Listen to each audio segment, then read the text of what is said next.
முன்னாள் பாராளுமன்ற உறுப்பினர்கள் காலஞ்சென்ற கௌரவ கோசல நுவன் ஜெயவீர, முன்னாள் பாராளுமன்ற உறுப்பினர் காலஞ்சென்ற கௌரவ மாவைசோ சேனாதிராசா,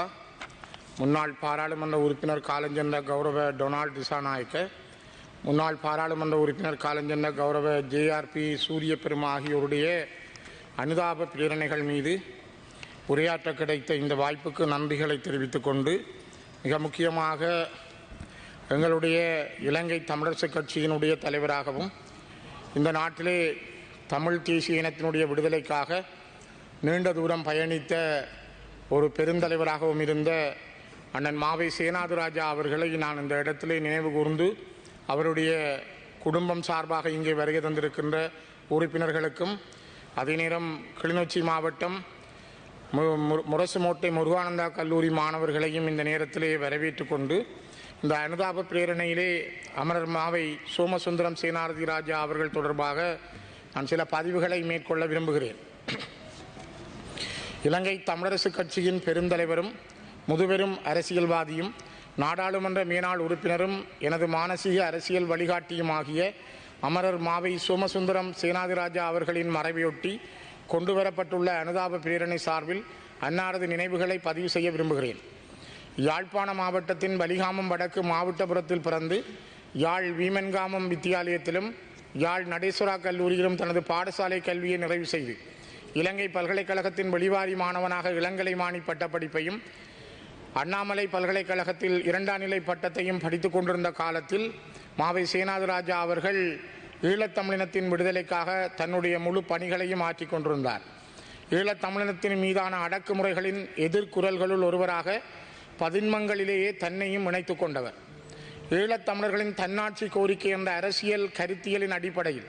உருவாக்கம் பெற்ற இலங்கை தமிழ் தேசிய இயக்கத்தில் தனது 19வது வயதிலேயே இணைந்து கொண்ட மாவை அண்ணரின் அரசியல் பிரவேசத்துக்கான காலவெளி அப்போதுதான் மெல்ல கருக்கொள்ள தொடங்கியது. இலங்கை தீவின் இன முரண்பாடுகள் உச்சம் பெறச் செய்த தனி சிங்கள சட்டம் 1956இல் அறிமுகம் செய்யப்பட்டு கிடப்பில் இருந்த நிலையில் 1961ஆம் ஆண்டு அதனை வடக்கு கிழக்கிலும் நடைமுறைப்படுத்த முயன்றமைக்கு எதிராக 1961 ஜனவரி 21இல் யாழ்ப்பாணத்தில் நடைபெற்ற தமிழரசுக் கட்சியின் 7வது மாநில மாநாட்டில் நிறைவேற்றப்பட்ட தீர்மானத்திற்கு அமைய 1961 பிப்ரவரி 20இல் ஆரம்பிக்கப்பட்ட சத்தியாகிரக போராட்டத்தில் பங்கேற்றதன் மூலம் மாவை சேனாதிராஜா அவர்களின் போராட்ட வாழ்வு ஆரம்பித்ததெனலாம். பின்னர் இலங்கை தமிழரசுக் கட்சியின் இளைஞரணி உறுப்பினராக, ஈழத்தமிழர் இளைஞர் இயக்கத்தின் செயலாளராக, தமிழர் விடுதலை கூட்டணியின் தமிழ் இளைஞர் பேரவையின் செயலாளராக கால பெறுமதிமிக்க அரசியல் பணியாற்றிய இவர்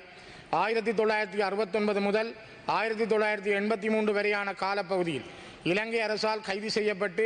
மட்டக்களப்பு மெகசின், வெலிக்கடை உள்ளிட்ட 8 சிறைச்சாலைகளில் 7 ஆண்டுகள் தடுத்து வைக்கப்பட்டார். 1989ஆம் ஆண்டு நாடாளுமன்ற தேர்தலின் பின்னர் தமிழரசின் மூத்த தலைவரும் அப்போதைய நாடாளுமன்ற உறுப்பினருமான அப்பாப்பிள்ளை அமர்தலிங்கம் அவர்களின் மறைவின் பின்னர் தேசிய பட்டியல் மூலம் நாடாளுமன்ற உறுப்பினராக தெரிவாகி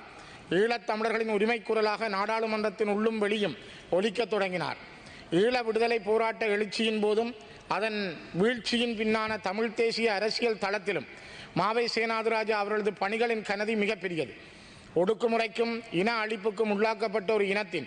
அரசியல் குரலாக இருந்து பன்னாட்டு அரசியல் ஒழுங்கிலும் ஜெனீவா அரங்கிலும் தன்னாட்சி உரிமை கோரும் ஈழத்தமிழரின் அரசியல் பயணத்திற்கு அங்கீகாரம் தேடும் வரலாற்று பணியை அவர் தன் வாழ்வாக்கி கொண்டவர். மென்வலு போக்கில் நம்பிக்கை கொண்ட செயல்பாட்டு அரசியல்வாதியாக இருந்து இலங்கை தமிழரசுக் கட்சி என்ற தமிழ் தேசிய அரசியல் பேரியக்கத்தின் ஒரு தசாப்த கால தலைவராக கட்சியின் இயங்குதளத்தையும் மக்கள் அபிமானத்தையும் சிதையாமல் காத்த அவர்தான் இன்று தமிழ் தேசிய அரசியல் தளத்தில் இருக்கும் என் போன்ற பலருக்கு அரசியல் வழிகாட்டி. உள்நாட்டு மற்றும் பன்னாட்டு அரசியல் தளம்பல் மிகுந்திருந்த 2014 செப்டம்பரில் இலங்கை தமிழரசுக் கட்சியின் தலைவராக பொறுப்பேற்றுக் கொண்டது முதல் தன் அந்திமத்தின் போதான இறுதி கணம் வரை எமது கட்சியின் தலைவராக தெளிவார்ந்த அரசியல் செயல்பாடுகளே அவரது தெரிவுகளாயிருந்தன. வட்டுக்கோட்டை தீர்மானம் தொடக்கம் இன்றைய நாள் வரையும் தமிழ் மக்கள் அவாவி நிற்கும் தீர்க்கம் மிகு அரசியல் தீர்வை எமக்கு கிடைத்த ஜனநாயக சந்தர்ப்பங்களிலெல்லாம் எமது இனம் ஒருமித்து வெளிப்படுத்தியே வந்திருக்கிறது. அதன் தொடர்ச்சியாக 2009ஆம் ஆண்டு முள்ளிவாய்க்காலில் மேற்கொள்ளப்பட்ட கட்டமைக்கப்பட்ட இனப்படுகொலையின் பிற்பாடு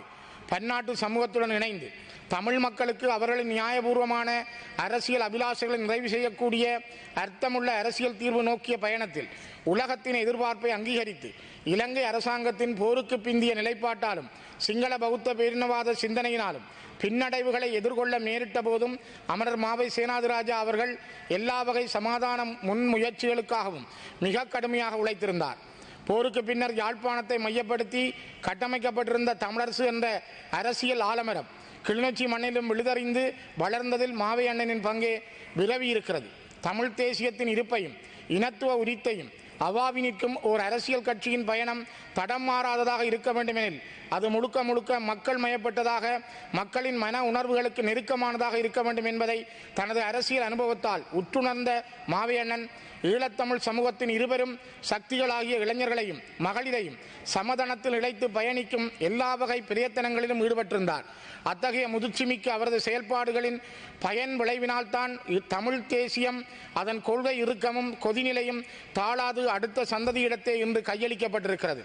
ஈழத்தமிழர்களின் தன்னாட்சி உரிமைக்காகவும் நீடித்த செழுமைமிகு இருப்புக்காகவும் தொலைநோக்கான வழிகாட்டலை வழங்குகின்ற பொறுப்பை ஏற்று இலங்கை தமிழரசு கட்சியையும் மக்களையும் கொள்கை பற்றுறுதியோடு தீர்க்கமான வழிமுறைகளில் முன்னேற்றி சென்ற ஒரு பெருந்தலைவராகவே அவரது மறைவின் பின்னும் மாவை அண்ணனுக்கான அடையாளம் மக்கள் மனங்களில் நிலை பெற்றிருக்கிறது. நாங்கள் ஒரு சுதந்திர அரசியல் இயக்கமாக, மக்கள் திரட்சி நிறைந்த தேசமாக எம்மை உருவாக்கி கொள்ளாத வரை பலவீனமான அரசியல் கோரிக்கையாளர்களாகவே இருக்க வேண்டி ஏற்படும் என்பதை உணர்ந்தவராக தமிழரசு கட்சியை மக்கள் பேரியக்கமாக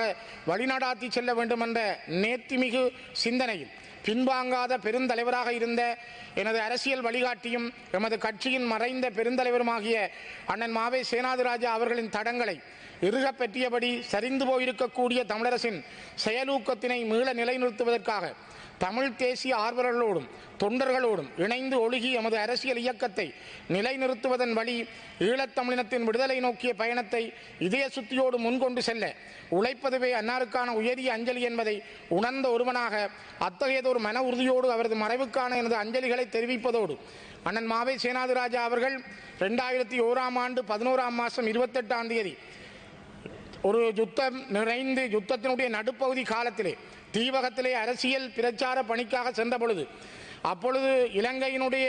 செல்வாக்குமிக்க அமைச்சராகவும் பாராளுமன்றத்திலே தன்னை அங்கம் வகித்துக் கொண்ட டக்ளஸ் சிவானந்தா அவர்களுடைய ஆயுத குழு நாரந்தனை தம்பாட்டியில் வைத்து அண்ணன் மாவை சேனாதிராஜா மீது நடத்திய கொலைவரி தாக்குதலில் ஏரம்பு பேரம்பலம் என்பவரும் யோகசிங்கம் கமல் ஸ்ட்ரோங் என்பவரும் அந்த இடத்திலே வாள்களால் வெட்டியும் துப்பாக்கியால் சுட்டும் படுகொலை செய்யப்பட்டார்கள். அதே நேரம் அண்ணன் மாவை சேனாதிராஜா, சிவாஜிலிங்கம் மற்றும் கிராம அலுவலராக இருந்த சிவராசா உட்பட 28 பேர் காயமடைந்திருந்தார்கள். மிகப்பெரிய கொலைவரி தாக்குதலை டக்ளஸ் தேவானந்தா தலைமையிலான